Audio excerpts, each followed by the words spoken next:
1 2 3 desa. Ha.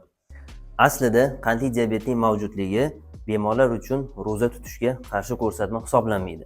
Lekin bemorlarda 3 ta omilning rivojlanishini oldini olishimiz kerak. Birinchisi bu giperglikemiya, ya'ni qondagi qand miqdorining oshib ketishi, gipoglikemiya, ya'ni qondagi qand miqdorining pasayib ketishi va degidratatsiya holatlari ro'za tutgan bemorlarimizda uchrash xavfi yuqori va shunday bemorlarni ajratib olishimiz uchun bizda maxsus jadval mavjud.